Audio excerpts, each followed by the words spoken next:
देवरिया के सांसद श्री शशांक मणि त्रिपाठी जी ने देवरिया, रामपुर कारखाना और पत्थरदेवा के अंतर्गत आने वाले थानाध्यक्षों को एक पत्र लिखा है और उस पत्र में उन्होंने इस बात का उल्लेख किया है कि जो भारतीय जनता पार्टी के मंडल अध्यक्ष हैं उनसे समन्वय बना करके उनकी बातों की सुनवाई किया जाए। श्री शशांक मणि त्रिपाठी जी, देवरिया के लोगों के बीच में तो आपने ढिढोरा पीटा कि आप बहुत पढ़े लिखे, योग्य और कुशल सांसद हैं। मुझे तो दुख इस बात का है कि आप जैसा स्वयं भू नेता अगर ये बताने की कोशिश करेगा कि थानाध्यक्षों की जिम्मेदारियां क्या हैं, थानाध्यक्षों का दायित्व क्या है और राजनीतिक प्रतिनिधियों की जिम्मेदारियां क्या हैं, अगर आप इतनी भी बातें नहीं समझ पा रहे हैं तो मुझे इस बात का खेद है कि देवरिया के लोगों ने गलत व्यक्ति को सांसद के रूप में चुना है।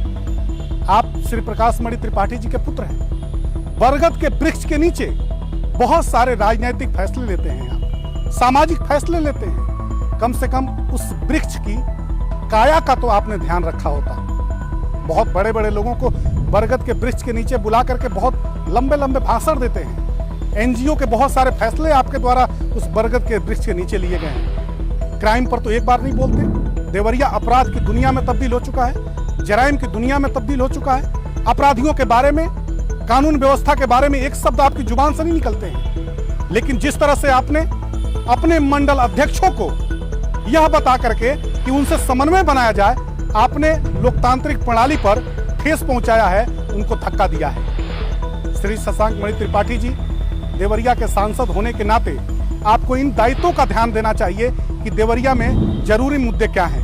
हमारे पास कल कारखाना नहीं है, हमारे पास कोई आय के साधन नहीं है। आर्थिक रूप से देवरिया कैसे उन्नति हो, सुदृढ़ हो, समृद्ध हो, इसके लिए किसी उपाय पर आपने ना तो संसद में बोला, ना देवरिया की सड़कों पर बोला, ना ही आपने अधिकारियों के बीच में बोला।